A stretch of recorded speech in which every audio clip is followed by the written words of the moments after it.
아르헨티나도 똑같은 반열에 있을 수 있었어요. 지구 남반구에서 미국만큼 비옥한 토양 가지고 있죠. 미국만큼 많은 물자 생산할 수 있는 인프라 있었죠. 네. 그래서 유럽에 많은 것들을 제공하면서 부유해지었고 세계 5대 강국까지 됐는데 문제는 그 다음에 미국과 아르헨티나의 경로가 좀 달랐어요. 미국은 많은 이민자들을 불특정 다수로 받아들였어요. 그런데 아르헨티나는 너무 살기 좋은 상황이니까 이 상태만 유지해도 정말 낙원 같은 곳에서 잘 먹고 잘 살 것 같은 거였어요. 네. 그냥 소만 풀어놔도 잘 자란다고 할 정도로 좋으니 다소 폐쇄적인 이민 정책을 했고 혁신이 자꾸 떨어지는 거예요. 게스트가 묻고 진행자가 답하는 역시나 박정호 시간입니다. 오늘도 저 아나운서 오승훈이 질문하고 박정호 교수가 답하겠습니다. 교수님 안녕하세요. 예, 안녕하세요. 예, 오늘은 아르헨티나네요. 예. 예, 아르헨티나를 찾아보니까 예. 검색을 하면 무조건 물가 얘기가 가장 먼저 나오더라고요. 맞습니다. 네. 전 세계적으로 고물가에 허덕이는 대표적인 사례 국가가 돼버려서 네. 아르헨티나도 어떻게든 이 오명을 씻어내기 위해서 노력을 정말 많이 하는데요. 네. 그래서 지난번 아르헨티나 대선에서 당선된 사람도 네. 경제학자 출신인데요.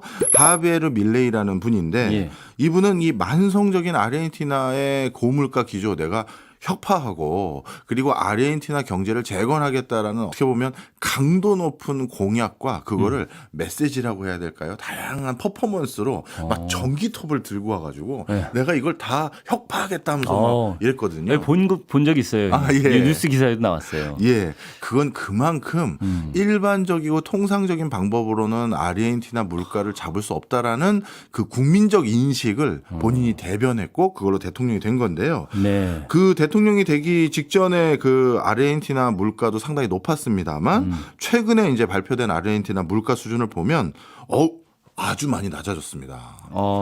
얼마나 낮아졌냐면요. 예. 지난달인데요. 지난달 물가 상승률이 지난해 동월 대비 263.4% 수준으로 낮아졌어요. 지난해 동월 대비 263.4%면 2.6배 정도 됐다는 그렇죠. 얘기잖아요. 근데 요게 낮아진 거죠. 거라고요? 예. 얼마나 높았던 겁니까? 하루에도 2배 오르는 적도 있어요. 아이고 이게 웃을 일인가 일은 싶긴 아니죠. 하지만 그렇죠. 예. 오늘은 어쨌든 아르헨티나의 좀 물가 얘기를 많이 나눠봐야 될 것 같은데. 그렇습니다. 그러면 고물가의 대명사가 된 아르헨티나는 그 이유는 있을 거 아니에요? 네. 여러 가지 이유가 있는데요. 네. 가장 큰 이유는 정부 정책에서 꼽아야 될 거라고 보여집니다. 아르헨티나는 정말 전 세계적인 부자 나라였어요. 예전에 얼마나 부자인지 아시잖아요.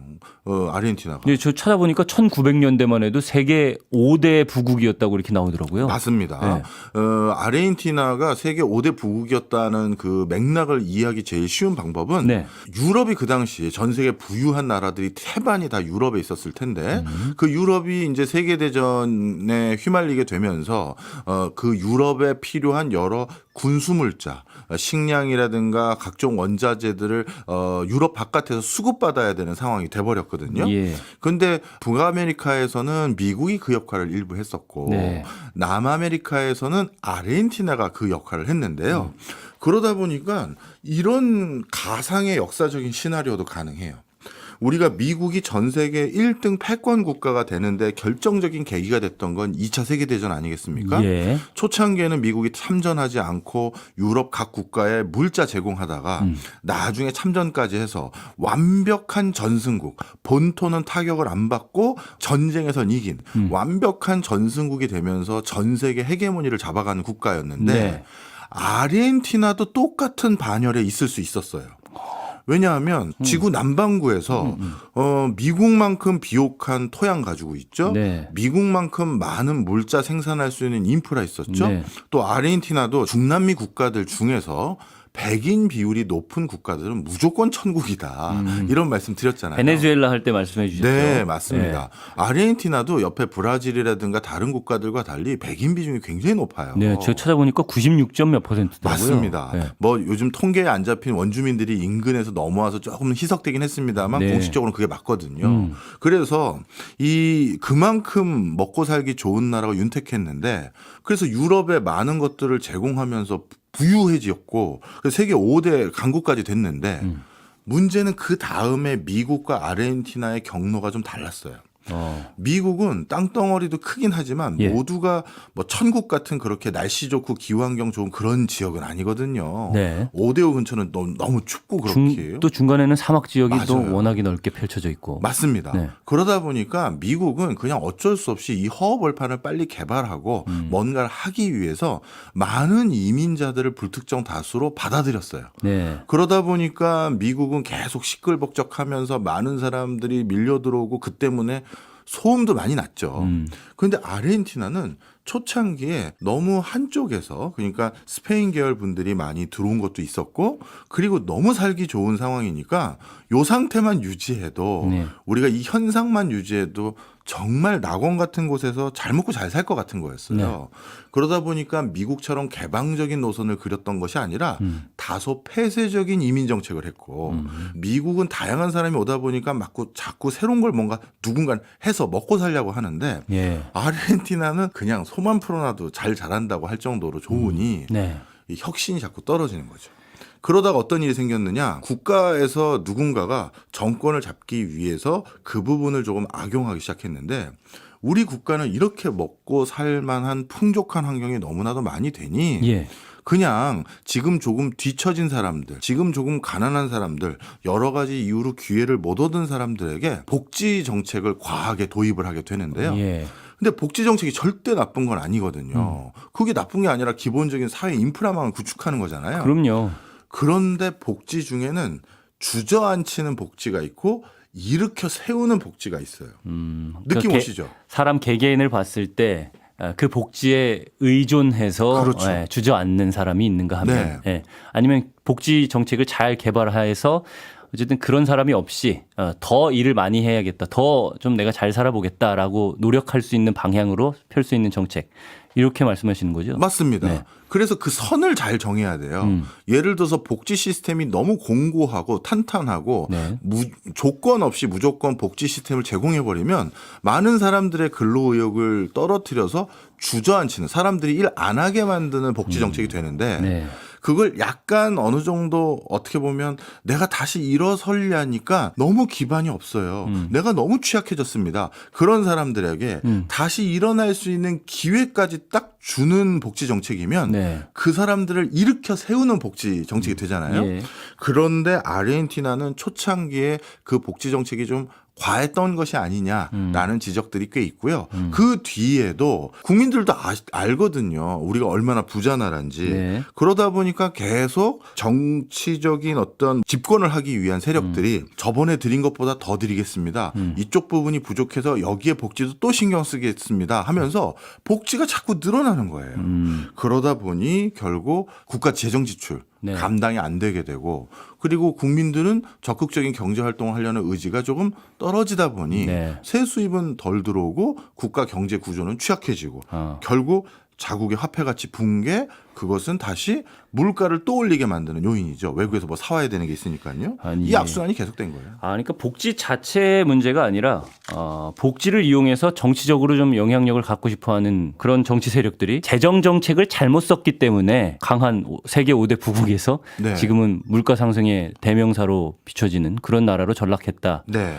예. 이거 말고도 물론 이제 아르헨티나의 경제 구조가 너무 친유럽적인 즉 아르헨티나의 금융을 모두 유럽계 금융회사들이 장악하고 있는데든가 네. 아르헨티나는 초창기에 큰 부호들 어떻게 보면 초기에 정착한 귀족 같은 부호들이 있거든요. 네. 그 사람들이 너무 아르헨티나의 다양한 이권들을 공고히 장악했기 때문에 미국처럼 초창기부터 빈부격차가 상대적으로 적은 상태에서 전개된 게 아니라 여기는 너무 그게 격차가 벌어졌다 이렇게 해석하는 분들도 계세요. 이미 부를 갖춘 사람들이 자신의 기득권을 공고히 할 수 네. 있는 기반을 마련한 상태에서 출발을 했다. 네. 네. 그렇게 설명하는 이론들도 있거든요. 네네. 뭐 부분적으로 저도 동의합니다만 네. 미국도 사실 남부 지역에선 대지주들이 너무 많았거든요. 네. 그래서 그것만 가지고 모든 걸 설명할 수는 없고 네. 아르헨티나의 분명 복지 정책이 약간 실마리가 제공된 것은 분명하다 이렇게 말씀드립니다. 근데 아까 군수 물자로 어쨌든 세계 5대 부국을 만들 수 있었다고 말씀하셨잖아요. 네. 세계 2차 대전이랑 맞물리면서. 네. 그런 군수 물자를 지원하는 뭐 예를 들어서 국방 산업이라든지 네. 그런 것들은 아르헨티나가 지금까지도 발전을 해 있는 건지 아니면은 그 시기를 거치면서 아예 몰락한 건지 이 부분은 좀 궁금한데요. 네, 사실 아르헨티나가 가지고 있었던 기초적인 산업 여건들은 전부 몰락했다라고 보는 게 맞을 그렇군요. 것 같고요. 예. 지금은 어떻게 보면 농업을 비롯해서 자동차 같은 경우는 자동차 수리업이에요. 그러니까 완성차를 본인들이 직접 할 수 있는 역량은 안 되고 다른 나라에서 중고차를 수입하거나 새 차를 수입했었을 때 그런 것들을 수선하고 다시 고쳐서 하는 그런 자동차 수리업이나 이런 것들이 일부 아르헨티나에서 공업화로 유지되는 것이고요. 그다음에 이제 광업이 또 워낙 자원이 많은 국가이기 때문에 예. 이런 것들이 또 유명하고 그런 정도 상황입니다. 아쉽네요. 어떻게 보면 군수물자를 유럽에 수출할 정도면 제조업 분야에서는 굉장히 높은 수준에 이르렀을 것 같은데 당시에. 네, 예. 그 당시 제조를 직접적으로 했던 비중은 그렇게 그 당시도 크지는 않았어요. 아, 그렇군요. 워낙 이제 군수물자라고 하면 그 우리 흔히 말해서 식자재도 납품을 해줘야 식량도 되잖아요. 있고요. 식량 제공해줬던 거, 그 다음에 목재라든가 그 다음에 자원들 이런 것들을 일단 군수물자로 제공을 해주는 역할을 했고요. 그 물론 일부 그 당시 군함도 만들 줄 알았고 몇 가지 이제 품목들이 있었습니다만 그게 그렇게 절대적인 비중은 아니었지만 산업 여건은 분명히 갖춰졌던 나라였었던 적이 있었다 이렇게 말씀드릴 수 있죠. 그렇군요. 농업은 지금은 어떤가요? 지금은 뭐 그래도 이제 세계적인 농업 강국이긴 합니다. 예. 그래서 전 세계 여러 국가에게 농산물을 수출을 하거든요. 그래서 아르헨티나도 중국을 비롯해서 미국이나 여러 큰 국가들에게 낙농품이라든가 목축업했던 거 그리고 농산물을 수출하는 국가인데요. 그것이 아르헨티나의 이제 어떻게 보면 가장 큰 버팀목이 되고 있는데 네. 이번에 밀레이 대통령은 이 부분에 대해서 그동안 또 이런 논리가 있었거든요. 내부에서는 점점 빈곤층이 늘어나고 어려워지고 있는데 우리가 다른 나라에 우리 먹거리 수출하는 게 말이 되냐. 네. 그래서 수출하는 데 있어서 허들들을 만들어 놨고요. 그리고 수출을 해서 큰 돈 버는 그 대부호나 농가 법인들이 있다 보니까 네. 수출세, 낙농품이나 농산물이 나갈 때 거기에 세금을 부과하는 것들이 있었어요. 그런데 이것이 아르헨티나의 경제적인 어떻게 보면 경쟁력을 확보하는 데 도움이 안 된다라는 게 이 밀레이 대통령의 견해였어요. 그래서 수출과 관련돼서 외부의 물건이 나갈 때 그때 부과되는 관세를 대폭 낮춰서 자유롭게 교역할 수 있도록 환경을 만들어서 경쟁력을 높이겠다. 지금은 그런 상태입니다. 수출을 증진하겠다. 그렇죠. 이런 정책이겠군요. 예. 알겠습니다. 이렇게 밀레이 대통령이 이런 얘기를 하게 된 배경이 있어요. 이거 좀 설명을 드리려고 하는데요. 네. 아르헨티나가 이렇게 풍요롭고 비옥한 땅을 가지고 있는 나라임에도 불구하고 아르헨티나 아동과 청소년 중 약 62.9%가 빈곤 상태에 있다고 합니다. 예. 특히 그중에 약 16.2%가 극빈 상태에 있다라고 하거든요. 이렇게 먹거리만 못 먹는 것이 아니라 위생, 주거, 의료, 그다음에 정보 접근성 이 모든 분야에서 다차원적인 빈곤 계층이 너무 많아서 예. 바로 이런 사람들을 먼저 케어해야 된다라는 명분이 외국으로 곡물이 못 나가게 하자, 낙농품이 못 나가게 하자라는 게 그 전의 기조였는데 예. 밀레이 대통령 그게 아니라 나가서 돈을 벌어와야 된다. 그러니까 경제를 바라보는 철학이 완전히 다른 거예요. 나가서 돈을 벌어와서 그걸 빈곤층에게 그렇죠. 예, 지원도 투자를 해야 한다. 하고 그렇게 경제가 혁신성을 갖춰야 된다라는 게 이번 대통령의 견해인 거죠. 알겠습니다. 물가는 화폐 가치로 이제 평가를 할 수 있는 거고. 네, 그렇죠. 화폐 가치는 환율로 네. 다시 볼 수 있는 거니까. 네. 환율, 화폐 가치는 어떤 상황인지 궁금하거든요. 네, 사실 아르헨티나의 물가가 올라가는 주범 중에 하나가 또 아르헨티나 환율이 문제가 됐기 때문인데요. 쉽게 말씀드리면 아르헨티나에서 이렇게 화폐 가치가 내부적으로 재정 정책이나 금융 정책을 잘못해서 폭락하기 시작하니까 네. 말 그대로 환율이 뛰는 거예요. 그러니까 1달러를 아르헨티나 페소로 바꾸는 과정에서 네. 아르헨티나 페소 가치가 급락하니까 이 달러 가치가 쉽게 오르는 거죠. 반대로 예, 말하면. 예. 그런데 아르헨티나는 이제 제조 역량이 많이 떨어진다고 말씀드렸잖아요. 네. 그리고 세상이 바뀌어서 농업하는 데 있어서도 이제 각종 IT 기기가 필요해요. 그잖아요. 그렇죠. 그러다 보니 네. 외국에서 뭔가를 들여와서 농업을 해야 되는 상황으로 또 바뀌었는데 그 과정에서 외국에서 그런 걸 들여올 때 환율에 따라서 그 비용들이 크게 영향을 받을 거 아니겠습니까? 네. 당연히 아르헨티나 페소가 폭락하니까 이 외국에서 들여오는 물건의 가격이 폭등했을 것이고 예. 그것 때문에 또 아르헨티나 물가가 올라가게 만드는 또 하나의 요인이 되는 거예요. 그때 또 아르헨티나가 선택했던 방식은 뭐였냐면 인위적으로 환율을 특정 조닝 그러니까 어떤 밴드 안에서 통제하는 거였어요. 예. 그래서 시중 은행에 가서 아르헨티나 외화를 들고 가서 아르헨티나 페소로 바꿀 때 거기에서는 페소 가치가 폭락한 것을 절대 용인하면 안 되니까 상대적으로 달러를 덜 인정해 주는 거예요. 네.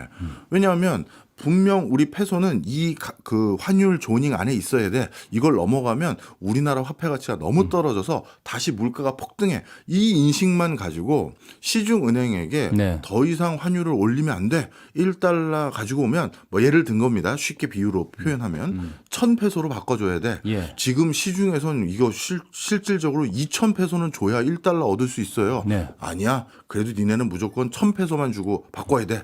그래서 시중 은행의 공시 환율은 어떻게 보면 시장의 실질 환율보다 훨씬 더 외화를 덜 쳐주는 거예요. 예. 그러면 오승훈 아나운서나 저나 아르헨티나 우리가 국민이다. 어렵게 우리가 한 1,000달러 벌었어요. 네. 그러면 이거 생활비에 쓰려고 페소로 바꿔야 되는데 시중은행 가서 환전하겠습니까? 안 하는 거죠. 네. 그러니까 자꾸 또 어디를 찾아가게 되냐면 암달러상을 찾아가게 되는 거예요. 암달러는 비싸게 쳐주나요? 그렇죠. 예. 현실 가치를 인정해 주는 거예요. 실제 시세를. 네. 그래서 암달러상을 찾아가는 것도 그럼 암달러상은 어디 있나요? 이거 질문 많이 하시는데 암달러상 찾기는 너무나도 쉬워요. 아르헨티나 부에노스아이레스의 가장 대표적인 번화가 우리로 따지면 명동 같은 데 있습니다. 외국인들이 자주 놀러 가는 그런 예. 거리인데요. 그거를 플로리다라고 이름을 불러요. 그 미국에 있는 플로리다 말고 거기도 플로리다가 있어요. 이 그렇군요. 플로리다가 알고 봤더니 스페인어로 뭐 축제 뭐 행사 이런 단어 같더라고요. 네. 그래가지고 그 스페인 계열의 국가들에는 플로리다라는 지명이 꽤 많은데 아, 예. 아이, 재밌네요. 예. 플로리다 그 거리를 지나가 보면 네. 딱 봐도 외국인이니까 저한테 항상 이렇게 슬쩍 다가오는 분들이 계세요. 그러면서 깜비오 이렇게 불러요. 그게 환전 이런 뜻이거든요. 깜비오가, 예. 예. 그래서 환전하시겠어요? 물어보는 거예요. 그럼 그분을 따라가기에 겁나 하잖아요. 많은 분들이. 아닙니다. 중남미 여행 가실 때는 그분들 따라가는 거 겁내실 필요 없고요. 중남미 국민들도 다 그분들에게 환전합니다. 가보면 시중 은행과는 전혀 다른 환율을 적용해 주거든요. 훨씬 더 외화 가치를 많이 인정해 줘요. 그래서 그런 데 가서 환전을 하게 되는 게 우리 외국인뿐만 아니라 내국인도 그렇게 하는데 예. 그럼 무슨 소리가 되느냐? 시중 은행은 더더욱 달러로 누가 환전하러 오는 사람이 없어지겠죠. 그렇겠네요. 그러면 시중 은행이 외화를 많이 확보해 놔야 그게 국고로 흘러가는 경로가 될 텐데 예. 많은 사람들이 어렵게 누군가 외화를 벌어도 이렇게 지하 경제에서 암달러 상을 의존해서 환전을 해버리니까 국가가 실제 가지고 있는 달러보다 국가가 실제 포착해서 관리할 수 있는 달러의 양은 더 줄어드는 악순환이 되는 거죠. 예. 그러니 재정정책, 통화정책, 환율정책 이 모든 것들이 자꾸 악순환을 가져다 주다 보니까 국가가 뭔가 수출은 했는데도 외화는 점점 없어지는 안 보이는 이런 독특한 구조가 자꾸 생기는 겁니다. 그렇군요. 그러니까 보통 일반적으로 우리가 암시장 뭐 이렇게 얘기를 하면 시중에 유통되는 것보다 좀 비싸게 받는다거나 그런 이득을 취하려고 하는 사람들이 운영하는 시장일 텐데 여기는 반대로 암시장이 오히려 현실 시장을 반영하고 그렇죠. 예, 국가가 운영하는 공적 화폐 시장은 오히려 왜곡돼 있다. 네. 이런 말씀을 해주신 거고요. 그렇습니다. 그러다 보니 이렇게 달러를 찾기 어려워져서 그것 때문에 해외에서 사오는 물건의 가격이 올라가고 예. 그게 또 물가 폭등의 주범이 된 거죠. 그래서 이제 악순환이군요. 네. 하나 알겠습니다. 재밌는 에피소드 하나 말씀드릴까요? 예. 아르헨티나가 그것 때문에 사실 돈 버는 형국도 있었어요. 무슨 소리냐면 아르헨티나는 껐덕하면 자국의 화폐 가치가 폭락해서 아르헨티나에 가면 네. 쉽게 말해 물건을 싸게 살 수 있게 되는 배경이 되는 거예요. 아, 저는 이런 생각이 딱 드는데요. 네. 관광하러 갈 것 같아요. 그쪽에. 맞습니다. 예. 말씀하시려는 거 맞아요? 그거예요. 예. 인근의 칠레하고 우루과이 입장에서는요. 국경만 넘어가면 아르헨티나거든요. 네. 그런데 아르헨티나 페소 가치가 폭락해서 거기에서는 달러를 훨씬 더 잘 쳐준대.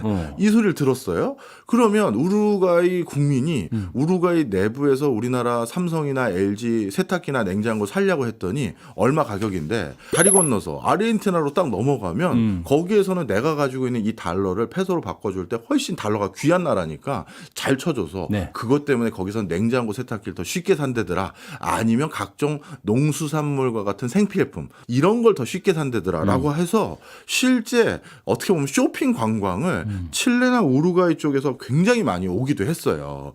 그래서 국경 지역에 있는 상업 도시들 같은 경우는 네. 아예 물가 폭등을 기다리는 아주 독특한 형국이 있기도 했을 만큼 참 이게 좀 아르헨티나 경제에 뭐랄까요 독특한 양상을 만드는 요인이었어요. 그렇군요. 알겠습니다. 이런 얘기가 있더라고요. 저도 뭐 이렇게 생각은 합니다. 어쨌든 자국 화폐가 물가가 계속 상승하면서 화폐 가치가 낮아지면 네. 달러를 사용하려는 유인이 생길 수가 있을 거 아니에요. 네.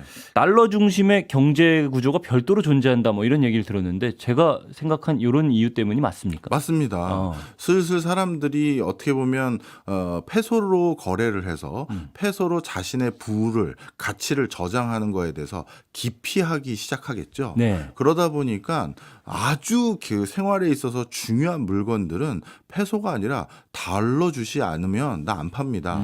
이렇게 별도의 경제 뭐랄까 생태계가 생겨요. 네. 그래서 아르헨티나에서 대표적으로 페소로 살 수 없는 물건들이 있습니다. 참 웃기죠. 자국 나라 안에서 자국 통화로 살 수 없는 물건이 있다라는 네. 게 대표적으로 그게 하나가 집입니다. 부동산이에요. 일단은 고가여야 되니까. 그렇죠. 네. 그리고 이 고가의 물건을 내가 페소로 거래를 한다는 건 만약에 물가가 급등하기 시작하는 그 구간이 되면 집값을 내가 5분의 1 가격에 판 거일 수도 있고 이런 일이 생겨버리잖아요. 그러니까 예를 들면 이런 거네요. 어제 우리가 계약을 해서 네. 3억 원에 사기로 네. 했는데 한 일주일 뒤 아니면 한 달 뒤에 잔금을 치러야 되는 상황에서는 네. 물가가 몇 배로 올라가지고 그렇죠. 15억 원 줘야 되는데 예. 3억 원으로 거래하면 나는 못하겠다 이렇게 하는 상황. 그다음 또 하나가 집 다음으로 비싼 게 뭐겠어요? 집담으로 비싼 거예요? 자동차죠. 그렇죠. 그래서 자동차도 똑같이 달러 기반으로만 거래가 되는 게 아주 일반적인 게 바로 아르헨티나입니다. 그러면 생필품 같은 것들은 아직까지는 그냥 페소로. 네, 그건 그렇고요. 예, 알겠습니다. 그럼 처음에 이제 그렇게 말씀을 하셨잖아요. 지난해 동월 대비 263% 수준이다. 네. 이게 낮아진 거. 낮아진 거다. 그럼 뭐 그것도 의아하긴 하지만 네. 그러면 왜 어쩌면 잡히고는 있는 건가? 그리고 잡히고 있다면 왜 잡히고는 있는가 하는 궁금증이 생깁니다. 네. 오늘 사실 아르헨티나를 다루게 된 가장 큰 주제인데요. 네. 앞서 일부에서 아르헨티나의 고물가 기조야 우리가 이미 익히 들어서 많이 아는 것들일 거고요. 네. 최근 그러면 아르헨티나 물가가 좀 잡히는 것 같은 느낌이 좀 있는데 네. 이게 도대체 어떻게 된 거냐? 자, 설명을 드릴게요. 오늘 아마 이게 우리가 앞으로 고민해야 될 부분인데요. 예. 아르헨티나를 화두로 이 얘기를 해드리려고 오늘 가져온 건데 물가 어떻게 잡는 겁니까? 이제 이거에 대한 질문부터 해야 될 것 같아요. 예. 물가를 잡는 지금까지 확인된 가장 일반적이고 효과성 높은 전략 전술은 경기를 조금 훼손시키는 거예요. 경기를 침체나 뭐 불황 이렇게까지 만들고 싶지는 않지만 요즘 경기 참 안 좋아요. 하지 않고서 물가를 잡은 사례가 뭐 없다 이렇게 얘기하기는 어렵지만 없다시피 할 정도로 찾기가 어려워요. 우리는 물가를 잡는 방법은 금리를 높이는 거라고 생각을 하는데 그 금리를 높이는 이유는 그렇죠. 네, 방금 말씀하신 경기를 침체시키기 위한 방법이다. 맞습니다. 네. 아니 물가 잡으려고 왜 각국의 중앙은행들이 금리를 올렸느냐? 금리를 올리면 소비하기가 부담스러워지고 네. 투자하기도 부담스러워지고 그러다 보면 또 고용도 일부 줄어요. 예. 그럼 소비나 투자가 안 사니까 고용이 줄겠죠. 예. 그럼 사람들이 채용 당할 기회가 줄거나 아니면 일자리를 잃어버리는 사람들이 있기 때문에 그 사람들은 더더욱 소비를 더 줄일 것이고 예. 그렇게 하면 물건 사겠다는 사람들이 예전만 못하게 되니 자연스럽게 물건 가격이 낮아질 수 있는 여지가 있는 거죠. 예. 이처럼 물가를 잡는 가장 일반적인 방법으로 금리를 올리는 건 그 중간에 워딩이 그러니까 표현이 생략되어 있는 거예요. 우리가 경기를 조금 훼손시켜서 네. 물가는 좀 잡아보겠습니다. 이렇게 되는 거죠. 그런데 아르헨티나는 그동안 이렇게 고물가 기조가 계속되었음에도 불구하고 예. 국민들에게 약속했던 그 복지 지출이라는 거 있지 않습니까? 그리고 국민들에게 직접 직접적인 복지뿐만 아니라 어떻게 보면 고물가를 타파하기 위한 전략으로 정부가 직접 생산하겠습니다. 그래서 정부가 가격을 정하겠습니다.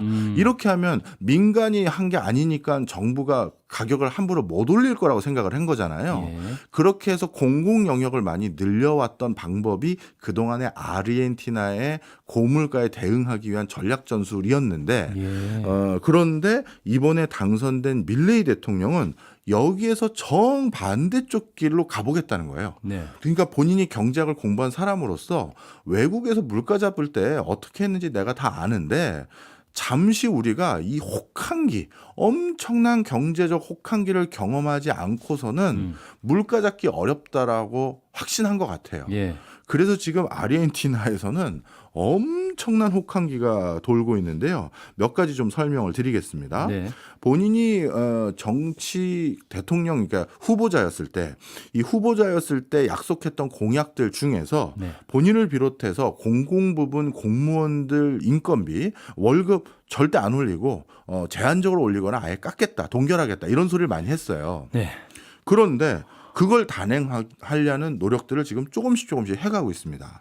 얼마 전에 아르헨티나에서 어떤 일이 있었냐면요. 상원 의원들이 급여를 6.5% 인상하는 것을 자체적으로 결정을 했거든요. 예. 그랬더니만 밀레이 대통령이 뭐라고 성명서를 발표했냐면 아르헨티나 국민에 대한 배신이다 이건. 지금 물가 잡기 위해서는 우리가 다 허리띠를 동여매고 졸라매야 되는 상황인데 그런데 지금 급여를 상원 의원부터 올려버리면 어떡하냐. 예. 물론 6.5%가 아르헨티나 물가 상승률에는 훨씬 못 미치는 금액이긴 합니다만 263% 들어가셨네요. 그러니까요. 예. 그럼에도 불구하고 더 강경하게 급여를 올리면 안 된다는 입장인 거죠. 네.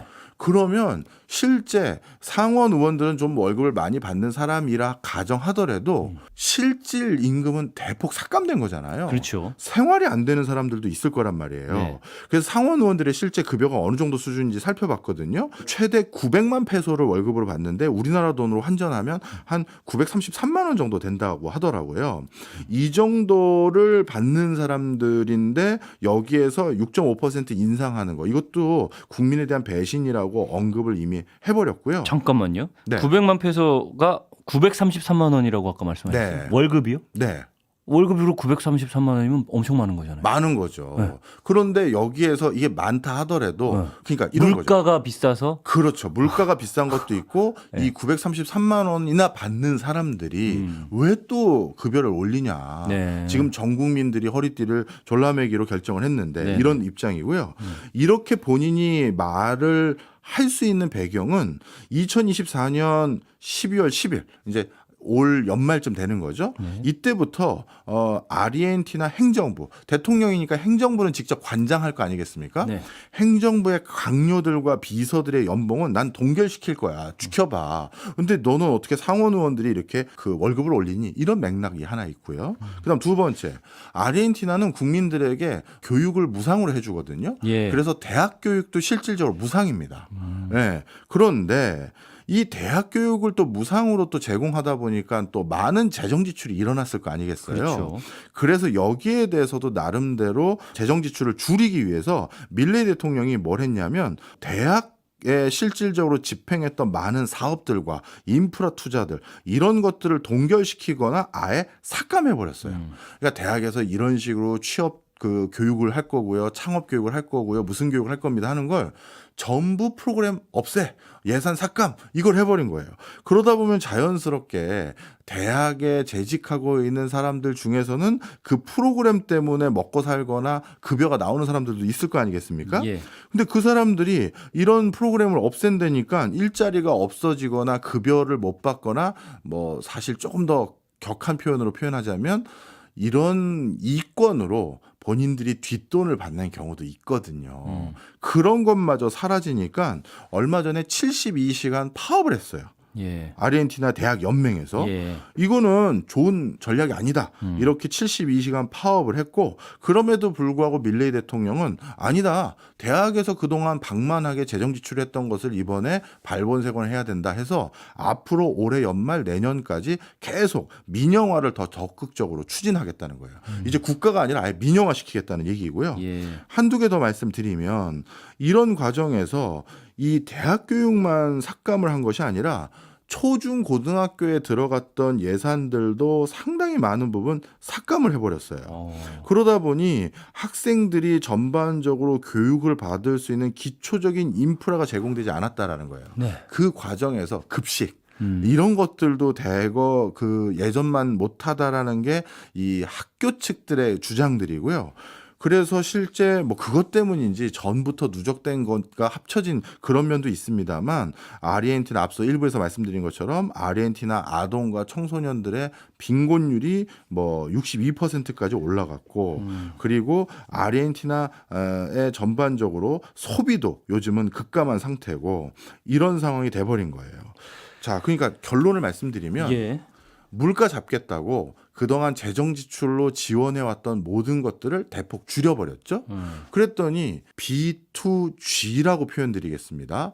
G는 여기서 거버넌스를 예. 말하는 건데요. 국가를 대상으로 민간 부분에서 비즈니스하는 많은 사업체들이 그간 있었을 거 아니에요. 예. 그 사업체들은 국가의 예산이 삭감되니까 본인들이 매출을 올릴 길이 줄어들었겠죠. 그러니 전반적으로 민간 부분에서 뭔가 자금을 수혈받거나 사업이 전개될 수 있는 여지가 줄어드니까 소비가 급감해서 얼마나 급감했냐면요. 지난 7월 달이 전년 동월 대비 소비가 16.1% 감소했어요.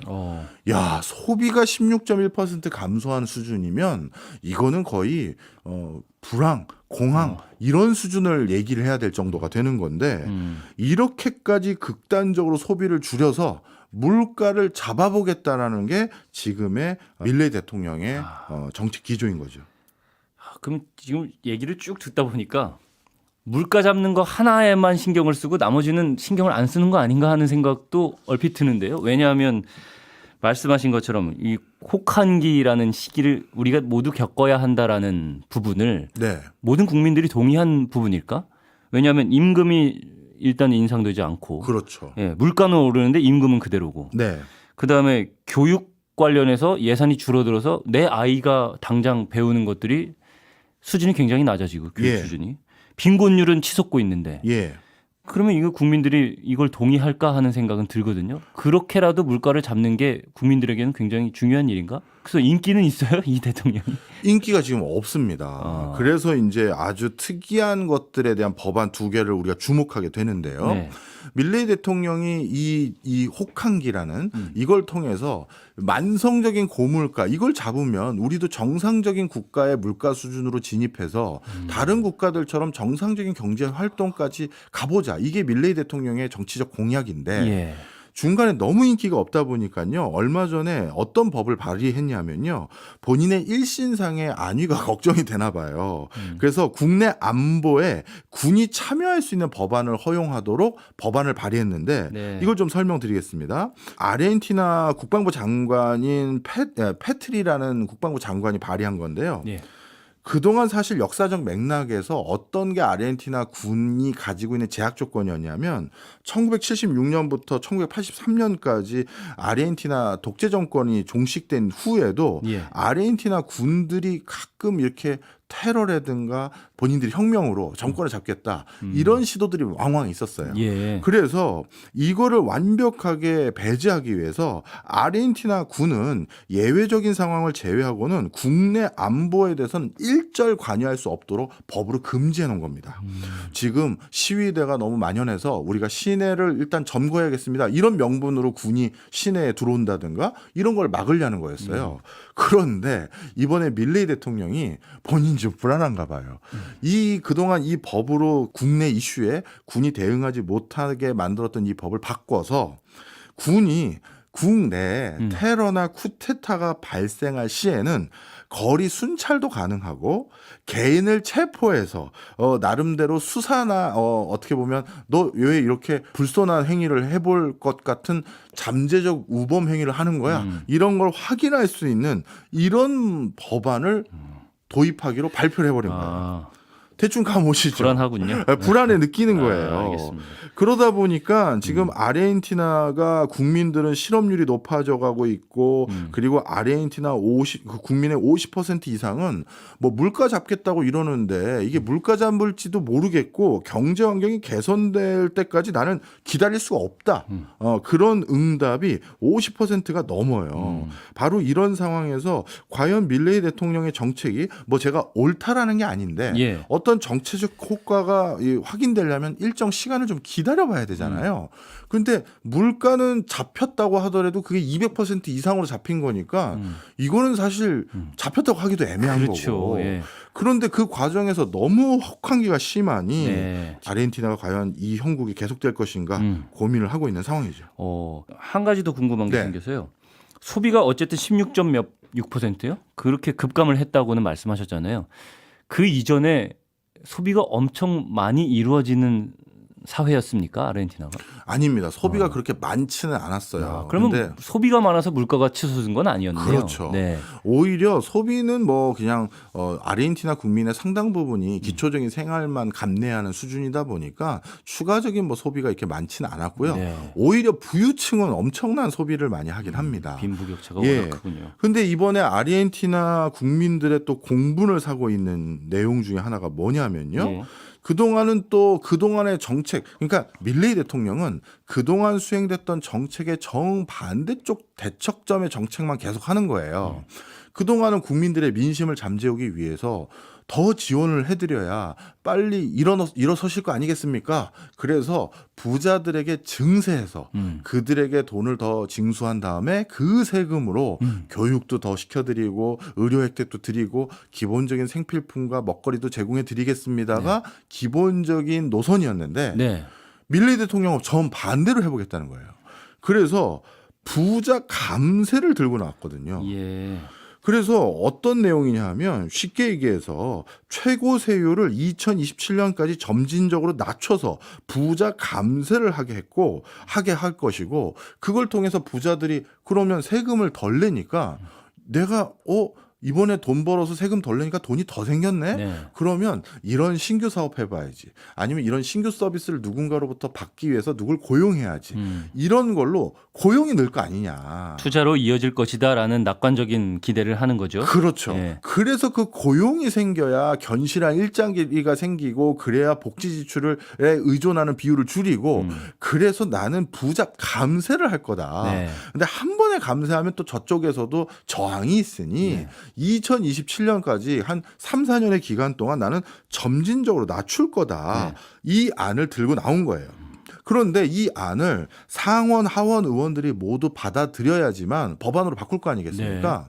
그래서 밀레이 대통령이 당선된 지가 벌써 몇 개월이 지났음에도 불구하고 양쪽 의회에서 이 안에 대해서 통과를 안 시켜주고 있었어요. 그동안. 그러다가 얼마 전에 이 상원 하원이 모두 이제 합의를 좀 본 거죠. 개수 조정을 통해서 이 안을 모두 가결시켰습니다.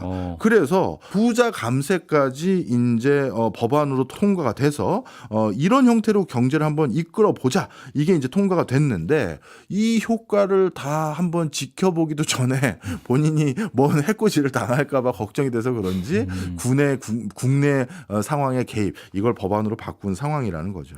혹한기는 어쨌든 지나고는 있는데 국민들이 그거를 당연히 반기지는 않을 거고 네. 반대하는 입장이고 어쨌든 다음 대선까지는 시간이 굉장히 남은 걸 거 아니에요. 네. 네, 대통령이 된 지 얼마 안 된다고 네. 했으니까. 그래서 이제 말씀하신 대로 불안에 떨고 있는 상황. 어쨌든 네. 임기는 남아 있는데 네. 기다렸다가 대선이 치러진다면 바뀔 가능성이 크겠네요. 그러면. 뭐 그럴 수도 있을 것 같고요. 혹여나 그 사이에 진짜 아르헨티나 국민들이 통상적으로 지켜보지 못했던 물가 상승률이 1년 이상 안정적으로 도래하거나 또 지금 폭등하고 있는 실업률이 조금 개선되거나 하면 또 밀레이 대통령의 미래는 달라질 수도 있겠죠. 네. 그런데 지금 모두가 그걸 시간만 가지고 긍정적으로 보시죠라고 막연하게 기다리기가 어려운 이유 중에 하나가 뭐냐면요. 일단 부정적인 거 긍정적인 거 다 말씀드리겠습니다. 아직은 진행 중이니까요. 네. 일단 부정적인 건 뭐냐면 아르헨티나에서 이렇게 지금 경제 상황이 어려워지고 있는 형국임에도 불구하고 급성장하고 있는 인더스트리가 하나 있어요. 산업이. 그게 바로 핀테크 산업입니다. 그래요? 예, 특이하죠. 예. 그 이유가 네. 이제 뭔가 내 그 소득을 은닉해야겠다. 이 불안한 시국에 이 생각이 많아진 거예요. 아, 그래서 오히려 디지털 화폐 형태로, 그러니까 암호화폐나 이런 거 형태로 예. 내 소득을 일부 다른 쪽으로 빼놓거나 무슨 일을 대비할 때 유사시를 대비해서 우리가 정상적인 시중은행이 아닌 다른 형태로 이걸 저장하려는 기저가 높은 거예요. 네. 그 다음에 기존에 어떻게 보면 공공기관에서 의존했던 많은 어떤 뭐라 할까요? 경제 시스템에서 벗어나서 민간 부분에서 뭔가 새로운 의존도를 보이는 경제 시스템을 바꾸려고 하는데 네. 민간은 아직 시스템이 완비되지 않았을 거 아니겠습니까? 뭐 지점이 있거나 곳곳에 매장이 있거나 그러다 보니까 제일 손쉽게 접근 가능한 게 온라인이죠. 온라인은 앱만 잘 만들어도 바로 뭔가 서비스를 해줄 수가 있잖아요. 그래서 이런 여러 가지 시국의 상황이 맞물려서 핀테크 산업이 급성장하고 있는 거예요. 암호화폐 시장 자체도 성장이 하고 있나요? 그럼요. 아르헨티나 아르헨티나도 내부에 있는 시장이. 예, 맞습니다. 아르헨티나에서도 페소보다도 암호화폐를 믿는 사람들이 많아서 예. 그래서 시중에서 물건 사거나 팔 때 암호화폐를 결제하는 비중이 여타 국가들보다 상당히 높아요.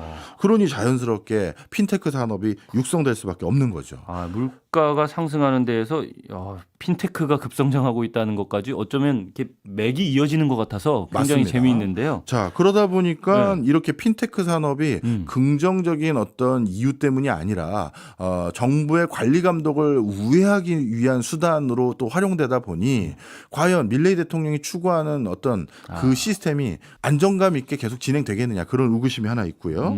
그다음에 긍정적인 거 하나 말씀드릴게요. 예. 아르헨티나의 기준금리가 얼마 전까지만 하더라도 100%가 넘었거든요. 우리나라로 따지면 한국은행 기준금리가 110%였던 것인데 그런데 최근에는 기준금리를 정말 많이 낮췄어요. 최근에 얼마까지 낮아진지 아세요? 모르겠어요. 40%까지 낮았습니다. 그래도 금리가 40%인데. 아이 웃기긴 한데요. 네네. 이게 웃으면 안 되는 어쨌든 일인데. 많이 낮아졌네요. 네. 반 이상. 네. 네. 그러니 효과가 조금씩 있는 거 아니야? 이런 의구심을 가지고 있는 사람들도 있는 거죠. 아, 이게 저희가 시간이 다 됐는데 네. 교수님. 네. 아르헨티나를 이렇게 정리하고 끝내기보다는 네. 혹시 한 주 더 해주실 수 그러시죠, 있나요? 얘기가 가능할까요? 네. 다음 시간에 그러면 아르헨티나의 경제 그리고 산업 앞으로의 발전 가능성이라든지 회복 가능성 네. 이런 것들을 짚어보는 시간을 갖도록 하겠습니다. 알겠습니다. 예, 오늘 그럼 아르헨티나 1부는 여기서 마치고요. 저는 다음 주에 2부로 다시 돌아오겠습니다. 전 세계 모든 경제학자가 지금까지 물가 잡는 방법으로 알아낸 방법은 경기를 일부 훼손하는 거예요. 그러면은 이 물가가 잡힐 수는 있을까? 단도직입적으로 한번 여쭤보고 싶어요. 상당히 오랜 진통이 있을 겁니다. 물가를 잡는 데는 정말 혹독한 진통을 겪습니다. 그리고 그걸 기다려주는 기간이 너무 길어지면 많은 국민들이 등 돌릴 거예요. 강한 드라이브를 걸면 강한 반작용이나 부작용들이 곳곳에서 발생하지 않을까 하는 생각은 드네요. 아마 단기간에 성과를 내지 못하면 워낙 큰 반발이 있을 수 있기 때문에 앞으로 아르헨티나는 시위 계속 보도가 될 거예요.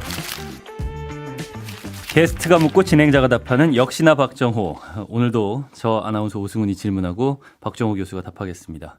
교수님 안녕하세요. 예, 안녕하세요. 예. 지난 시간에 우리가 아르헨티나에 대해서 얘기하다가 네. 제가 핀테크에 꽂혀가지고 한 번 더 해주실 수 있어요? 아, 그럼요. 라고 말씀을 네. 드렸는데 흔쾌히 응해 주셔서 감사하고요. 그렇습니다.